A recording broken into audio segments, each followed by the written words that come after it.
Bom dia a todos, bom dia a todas, bom dia para você que nos assiste pela TV UFMA no Maranhão e pela Pop TV em Sobradinho e Porto Alegre. Sejam todos muito bem-vindos e bem-vindas ao nosso ICL Mercado Investimentos.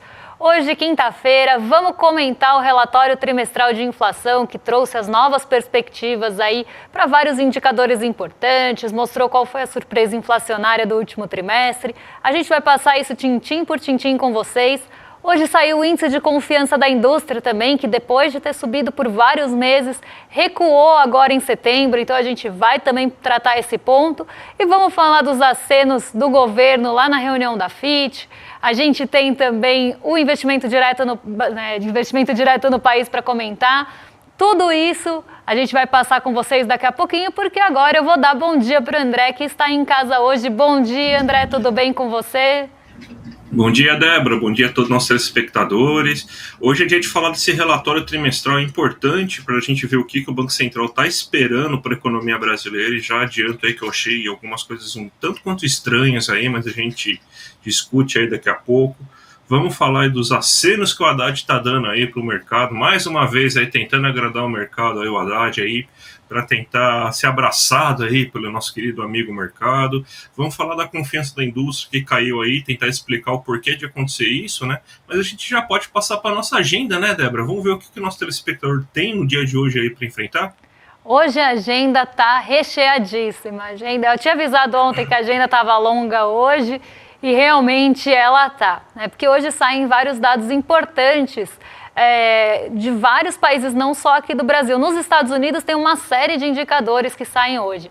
Então vamos começar pela Alemanha, que às 3 horas da manhã trouxe ali o índice de confiança de consumidor. Os dirigentes do Banco Central Europeu hoje participam de um encontro sobre orientações do Banco Central Europeu e governança e cultura de risco. Hoje os dirigentes do Banco Central Europeu também vão aparecer aqui bastante na nossa agenda, vocês vão ver. Às 8 horas saiu o relatório trimestral de inflação, que a gente já trouxe aí para vocês um spoiler. Na sondagem na FGV hoje, às 8 horas da manhã, saiu a sondagem da indústria de setembro. Esse também a gente vai destrinchar com vocês. E a partir das 9h30 a gente tem uma série de indicadores muito esperados lá nos Estados Unidos para ver como é que vai ser o ritmo da condução monetária por lá. Então, se essa condução vai ser num ritmo mais acelerado, com cortes mais acelerados ou não. E muitos desses dados, então, estavam no radar por isso. Quais são eles? Pedidos de auxílio-desemprego na semana até o dia 21 de setembro, encomendas de bens duráveis, o PIB do segundo trimestre na leitura final e o índice de preços de gastos com consumo pessoal, o famoso PCI, que o Banco Central dos Estados Unidos adora para ver ali, usar de termômetro, usar de guia para a condução da política monetária, para as decisões de política monetária no país. Hoje saiu o trimestral. Amanhã a gente tem a leitura mensal, que inclusive ganha mais peso do que a trimestral. Então isso já deve trazer aí uma movimentação hoje, mas eu vou falar isso daqui a pouquinho, antes do giro.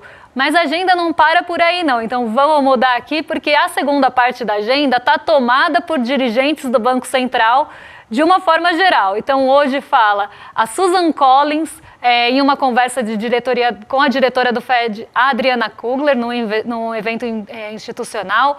Depois a Michelle Bauman participa de um evento. O Jerome Powell faz discurso hoje com outros também dirigentes que participam desse evento. Então tem o John Williams, tem o Michael Barr e a secretária do Tesouro, a Janet Yellen, todos participando dessa conferência anual do mercado de títulos. Então vai tomar aí, o Banco Central dos Estados Unidos está tomando uma boa parte da agenda.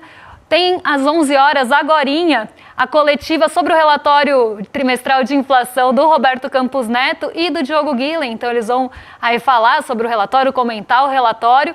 Então não vai dar para falar disso agora porque está acontecendo concomitantemente aqui com o nosso programa.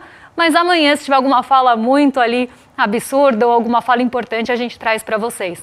E a gente ainda tem o presidente do Fed de Minneapolis participando de um evento virtual. Mas não para por aí, como eu falei, a agenda está longa, então vamos passar já para a próxima página, porque o México divulga a decisão de política monetária. A Lisa Cook também participa de um evento lá na Universidade de Ohio.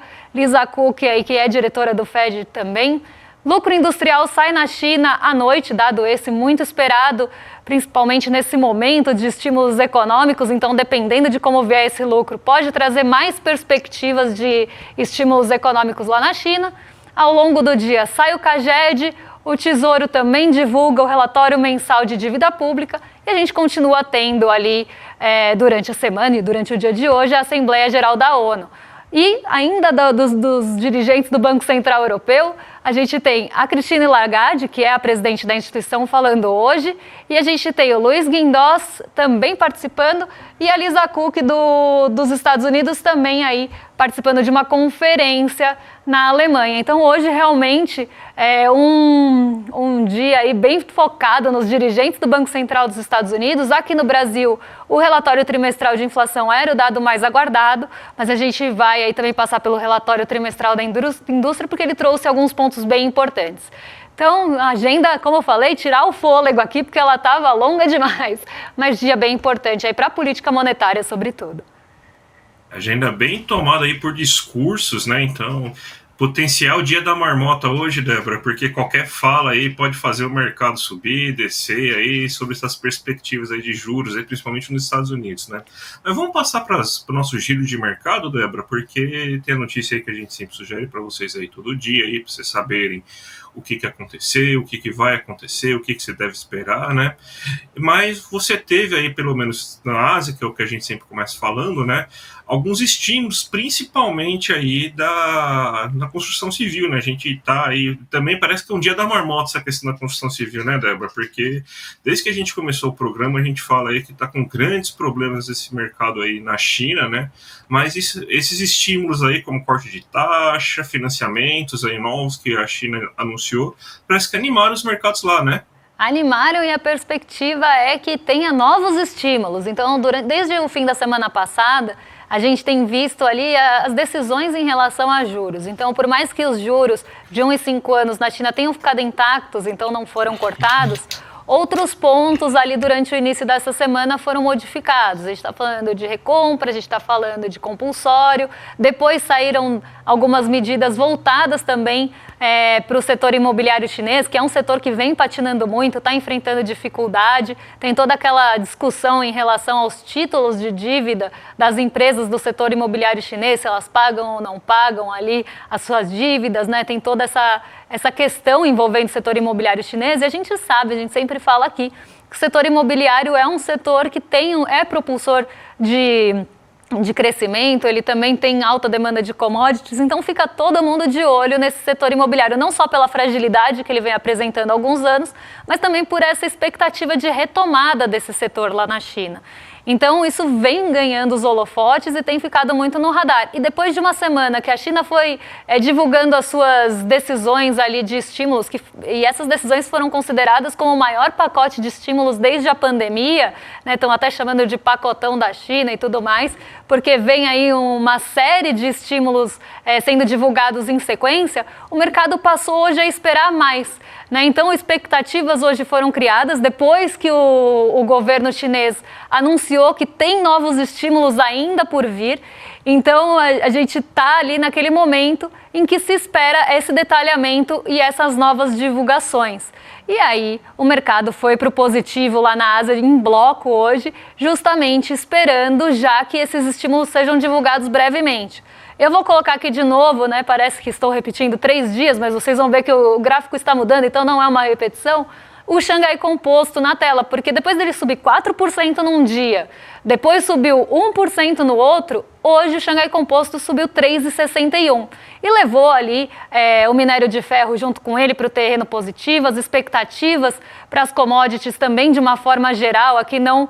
o petróleo, de novo, com um pouco de dificuldade de acompanhar o movimento por outras questões, mas o minério de ferro foi para o terreno positivo e tem levado essa expectativa positiva para os países exportadores de commodities, caso do nosso Ibovespa, que sobe hoje e isso faz com que o dólar caia também nesse spoiler que vocês estão vendo no cantinho da tela. Mas olha o salto que deu o Xangai Composto nos últimos dias. Se vocês verem aí nesse gráfico de últimos 6 meses que está na tela, o Xangai Composto veio em declínio por um bom tempo. Ele dava alguns picos ali de alta, mas ele estava numa tendência de queda aí nos últimos 6 meses, pelo menos parte dos últimos 6 meses, com bastante aceleração. ele chega ali num piso que ele não fura mais para baixo, vamos pensar assim, e ele dá esse pico de alta que são esses últimos 3 dias depois desses anúncios de estímulos. Então a gente vê realmente uma expectativa bem grande sendo criada em relação à China, tentando afastar aquelas incertezas de possível recessão, de possível crescimento menor do que o projetado. Então a China está tentando afastar isso e tentando também atrair o recurso para o Xangai Composto. Então hoje o Xangai Composto sobe pelo 3º dia e não subiu pouco, subiu 3,61, já levando o acumulado do mês para 5,59 e diminuiu muito aquela variação negativa dos 12 meses, que estava muito maior, e agora está em uma queda de 3,27. Então o Xangai Composto recuperando o fôlego, justamente com essas expectativas aí tomando conta do mercado asiático como um todo e chegando aqui no Ocidente nessa manhã. Mas falando em chegar no Ocidente, André, vamos vir aqui para o Brasil para falar do relatório trimestral de inflação. Acho que é o dado mais importante que a gente tem no Brasil hoje, está todo mundo de olho. Exatamente. Você tem trimestral de inflação, né, mas o Banco Central faz perspectivas aí em relação à inflação, balanço comercial e tudo mais, né? E se a gente for pegar os principais dados que eles colocam, acho que o principal está no crescimento econômico. Eles estão agora quase que igualzinho ao Ministério da Fazenda, projetando uma inflação de 3,2%, uma queda menor aí no ritmo de atividade econômica do agro. Aumentou bastante a perspectiva em relação ao crescimento econômico do setor de serviços, da indústria, aumentou aí a perspectiva de consumo das famílias, de investimento. Então, basicamente melhorou todos os indicadores aí do Banco Central. Aí a gente vê, eu acho que a gente tem até gráfico aí para mostrar aí em relação à questão da surpresa inflacionária, né? Você tem aí, ó, que você tem, então, que não teve uma surpresa inflacionária muito grande aí nesse momento, principalmente aí porque eles, na verdade, jogaram bem para cima aí nesse mês aí de a perspectiva de julho, né? Eles jogaram, aliás, bem para baixo nesse mês de julho aí para 0,12%, aí você teve uma inflação bem acima do que estava sendo esperado pelo Copom. E aí você interrompeu aí essas duas surpresas inflacionárias, que na verdade, se a gente for pegar durante quase todo o ano, o Copom está errando, né? O Copom está jogando sempre para cima as expectativas. E me preocupa essa questão aí das projeções de curto prazo que o Copom está fazendo, principalmente em setembro. A gente acabou de ver aí os dados aí da inflação, pelo menos a prévia da inflação dos 15 primeiros dias de setembro, que teve uma desaceleração. Eles estão esperando quase 0,6% de alta. E em outubro também uma alta considerável, de 0,36%. Para mim, parece que é mais uma desculpa aí que eles têm em relação a... gente, eu estou esperando uma inflação muito alta, então eu não tenho o que fazer, eu tenho que aumentar a taxa de juros, porque é isso que acontece. Aí vai chegar daqui a 3 meses, aí no próximo relatório trimestral de inflação, vai chegar uma surpresa inflacionária gigantesca, negativa, então eles falam, gente, desculpa aí, pesei a mão demais aí, desculpa, fui moleque. Basicamente eu estou imaginando que eles vão fazer isso, porque eles estão pesando muito a mão nessas projeções aí de curto prazo, né? Então eu acho que eu até fiquei muito surpreso aí que depois do IPCA 15 aí eles não refizeram aí, pelo visto, a previsão de inflação aí, eles estão fazendo assim um cenário bem negativo. Não sei se você concorda, Débora. Eu concordo que o mercado vem... Na verdade, essa surpresa trimestral, como o André falou, só não foi maior quando a gente olha esses últimos 3 meses por conta aí do mês de julho, porque o mercado, para quem acompanha a gente, já viu a gente falando de relatório trimestral de inflação em outras ocasiões, a surpresa era sempre maior, então o Copom estava ali medindo de uma forma, projetando de uma forma errada a inflação. Mas aí volta naquele ponto que eu sempre falo e que já falei algumas vezes. Por que o mercado está errando tanto todos os indicadores? Eles estão errando na metodologia, eles estão deixando de pegar algum movimento que está acontecendo, alguma tendência que pode estar acontecendo nesse ano que não está sendo capturada, ou eles estão tentando usar isso como argumento mesmo para falar, olha, estamos sendo surpreendidos para cima em vários pontos e isso justifica a alta da inflação, a alta da taxa de juros.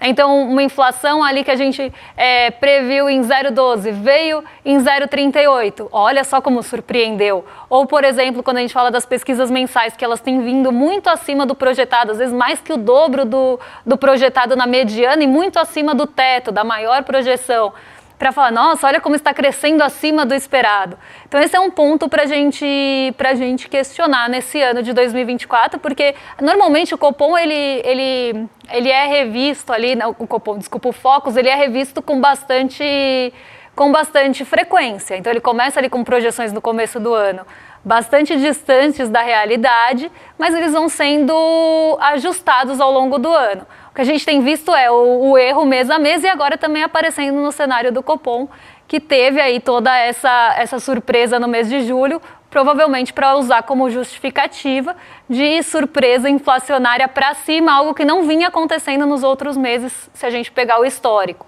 Então aqui eu acho que esse ponto é bem delicado para a gente tratar mesmo. E tem até um outro ponto que eu vou falar daqui a pouquinho de mercado pressionando em relação à fiscal, mas que eu acho que também vem em linha com isso. Porque o mercado também vem projetando um cenário bem pessimista, inclusive na visão do Banco Central das contas públicas. Nem o próprio Roberto Campos Neto, que normalmente tem um alinhamento muito próximo ao Copom, ao mercado financeiro, vem falando, tem visto esse posicionamento como muito pessimista. Então, para o Roberto Campos Neto falar que o mercado está pessimista, é porque o mercado está errando e errando muito. Mas vamos seguir, André, porque eu acho que tem mais um gráfico aí do RTI, né, para a gente falar. E aí a projeção do PIB, né, e do IPCA, né, então a gente tem então que agora está bem alinhado o PIB em relação ao próximo ano e o IPCA está esperado em 4,3%, mas também muito puxado pela essa aceleração inflacionária que ele está projetando aí para os últimos 4 meses do ano. Se eu não me engano, só novembro tem uma inflação mais controlada, né, e eu acho bem... E dezembro, por exemplo, dezembro não é um mês que você tem muitos reajustes. O que pode pressionar a inflação é a questão dos alimentos. E talvez o impacto, a gente não tenha visto todo esse impacto aí nos alimentos aí nesse começo de setembro. Beleza, mas a gente teve um IPCA 15 de 0,3%. Qual que é a justificativa para mais do que triplicar a inflação, sendo que você teve um IPCA 15 aí tão baixo? Não faz muito sentido isso. E você continuar tendo uma inflação alta para o mês de outubro, mais alta ainda, eu acho que eles estão puxando muito a mão. Então você vê 4% para 4,3% agora, eu acho que é mais eles estão mais se justificando do que prevendo de fato, assim, falar, gente, eu estou imaginando que a inflação está muito próximo da meta, então a gente tem que aumentar a taxa de juros. Eu estou achando aí que, pelo menos nessa parte de inflação, pelo que eu li do relatório, ela mais serve para isso aí do que, de fato, aí fazer realmente uma projeção, uma projeção mais realista. E eu vou até trocar aqui a ordem dos fatores, mas isso não vai alterar o nosso produto. Eu vou falar antes das falas do ministro Fernando Haddad, que ficaram em foco muito ontem, e depois a gente fala do índice de confiança da indústria antes do giro. Porque a gente teve aquela reunião em Nova York, então o Lula aproveitou que ele já estava ali em Nova York para se reunir com agências de risco, e tentar ali, e a agência de risco aqui tá agências de risco, mas ele foi falar com a Fitch, tá? Então o que é uma agência de risco? A agência de risco, ela dá uma classificação de risco para o país e dá uma classificação de risco também para os títulos de dívidas, por exemplo, de empresas. Então não é só para títulos de dívida do governo que a agência de rating dá sua nota de crédito. Então quanto mais longe o país está de uma dificuldade de pagamento, enfim, por mais que isso seja bastante discutível, ou uma empresa, e aí sim um pouco mais até perto de uma realidade de uma empresa estar mais perto ou mais longe de não conseguir honrar os seus compromissos, é dada uma nota que a gente chama de rating de crédito ou nota de crédito ali para aquele emissor, que pode ser um país ou pode ser uma empresa. E aí o Lula se reuniu com a Fitch, o Fernando Haddad também participou dessa reunião, e mais uma vez a gente viu uma série de acenos do governo para o mercado financeiro, porque o que eles querem ali, o governo quer, ou o Lula foi buscar junto ao Fernando Haddad nessa reunião, que a gente retome aquele grau de investimento que foi perdido lá em 2015. Quando um país retoma grau de investimento, outros fundos institucionais podem colocar dinheiro aqui, então muda ali o olhar da dívida do país, o olhar para a dívida do país, na verdade. E o que eles estão tentando buscar é justamente essa retomada do grau de investimento. A questão é, qual foi o ponto maior de pressão aqui da agência de rating em relação a essa reunião? As contas públicas. Então, o Haddad foi lá conversar com a Fitch também, e ele foi muito pressionado pela agência de rating para que ele entregue as contas públicas do Brasil em ordem, vamos pensar assim, como se o que ele já não estivesse fazendo não fosse suficiente. É o que eu sempre falo, parece que é uma lição de casa que nunca acaba. Ele está sempre acenando, ele está sempre ali mostrando que vai cumprir o arcabouço fiscal, instituiu o arcabouço fiscal, que tem uma série de problemas e limitações também ainda, melhora em relação ao teto de gastos alguns pontos, mas ainda tem muitas limitações ali. Então ele vem defendendo esse arcabouço fiscal e falando sobre pelo menos o déficit zero e revendo alguns pontos para o ano que vem já, para tentar agradar esse mercado financeiro e tentar agradar também essas agências de rating. Só que eles falaram, a gente precisa de mais, né? Então essa foi a questão. A gente precisa que isso seja realmente cumprido. E Fernando Haddad, no fim da reunião, deu um seguinte pronunciamento ou falou uma frase que aqui eu gostaria de propor uma reflexão, porque ele falou, então a gente vai acelerar o passo para entregar isso.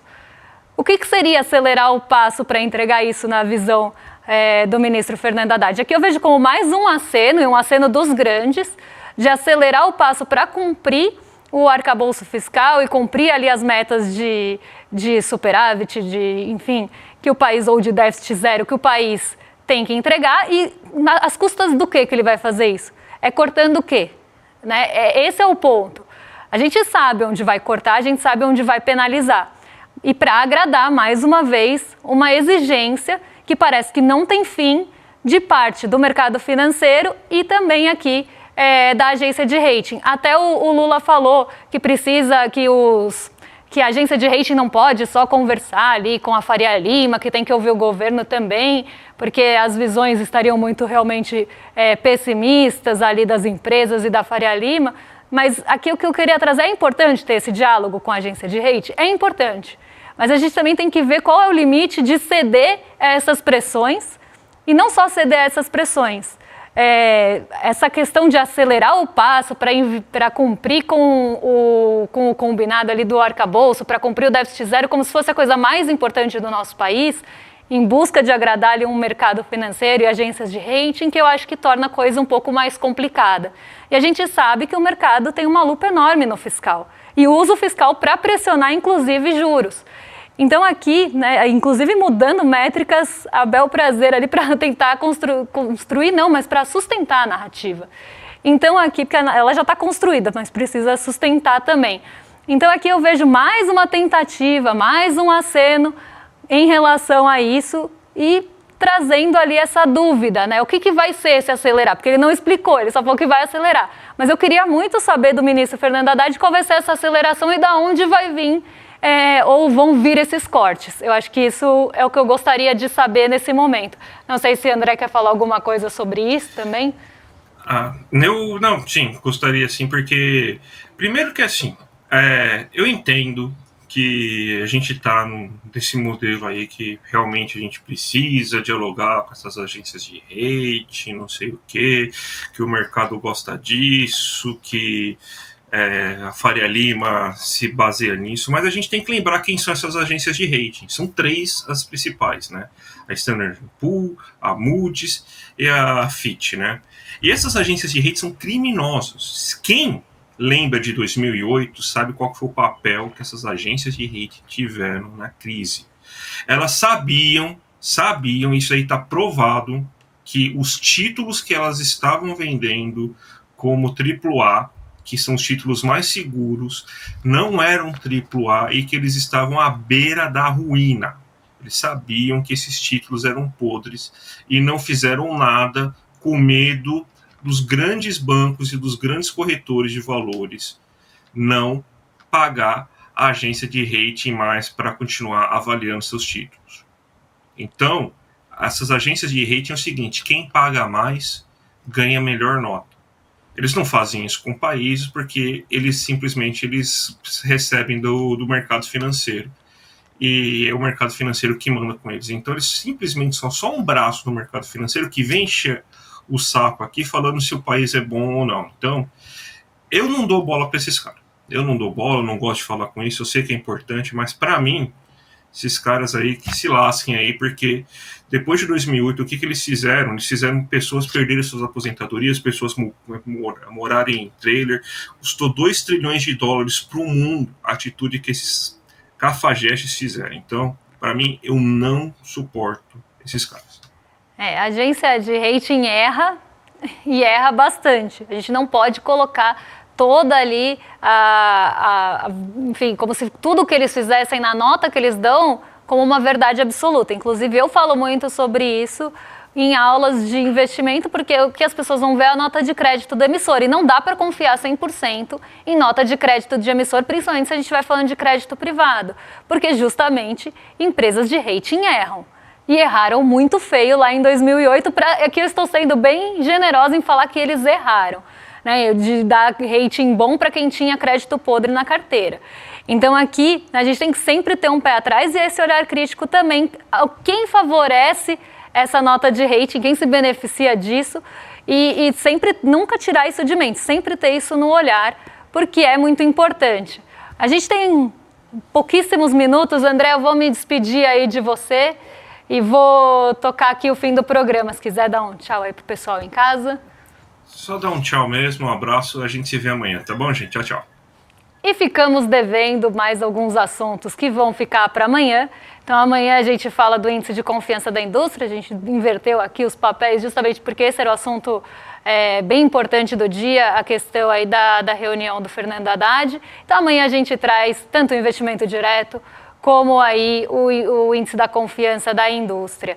E eu quero chamar vocês aí para a nossa aula, né, que vai acontecer no domingo. E está aqui embaixo, faltam só 3 dias, né? O pobre de direita, né? Aquela velha história que a gente conhece da barata que vota no inseticida porque odiava o gafanhoto e todos morreram. Então, a gente vai aí falar sobre o pobre de direita, essa construção do pobre de direita no Brasil, e falar do livro do Gessé, que vai estar sendo lançado, inclusive, nessa aula. Então não percam, porque vai ser imperdível mesmo, vai ser uma aula incrível. Tá aqui embaixo o link para vocês se inscreverem, então é iclmercado.com.br ou no QR Code que está aqui do lado, né? Na verdade, vocês também podem escanear para deixar o sininho ativado e não perderem realmente o dia e o horário dessa aula, porque aí a gente avisa vocês que está para começar e vocês não ficam de fora dessa. E além disso, quero lembrar vocês que segunda-feira tem a estreia do programa do Chico Pinheiro, o Chico Pinheiro Entrevista, e a gente vai ter aí a participação do Pedro Cardoso nesse primeiro dia. Então vocês já viram aí alguns trailers, alguns spoilers dessa conversa, que eu tenho certeza que foi fantástica, não dá para perder. Então também vocês podem se inscrever aqui nesse link que está aqui do lado, icl.com.br/Chico, e vocês recebem a programação das entrevistas do Chico Pinheiro. Então vocês vão saber quem vão ser os próximos entrevistados de primeira mão. Então também para vocês ficarem aí por dentro de tudo que está acontecendo aqui no nosso CL. E agora vocês ficam com o Rolê CL na sequência, com a Roberta Garcia e o Guga Noblar, uma excelente companhia a partir de agora. E amanhã a gente volta para cumprir as dívidas com vocês, afinal amanhã é dia de estatística de crédito e ninguém quer pagar a taxa de juros aqui do Brasil, então a gente vai pagar as dívidas e trazer os outros principais pontos do dia. Um beijão e até lá, pessoal! Como é que os meios de comunicação, estamos falando de todo mundo, de Globo, SBT, Estadão, Folha de São Paulo, como é que eles conseguem manipular as pessoas ao ponto de fazer com que os explorados defendam seus exploradores? Os pobres defendam aqueles que acumulam riquezas em cima do trabalho deles. As pessoas negras, homossexuais, pessoas que moram em determinadas regiões do Brasil que são extremamente criticadas, votem Votem nas pessoas que são os seus algozes. Tem que ter algum fenômeno que explique esse poder de comunicação a ponto de convencer os que são oprimidos a gostarem dos seus opressores. E é sobre isso o novo livro de Gessé Souza, um dos grandes intelectuais do nosso tempo. O nome do livro, O Pobre de Direita. E no dia 29 de setembro, um domingo às 8 horas da noite, tá com a gente para assistir essa aula e também uma discussão ao vivo com o próprio Gessé. Não perde essa chance, não. É um dos fenômenos que mais moldam a realidade do nosso país e que a gente tem que entender.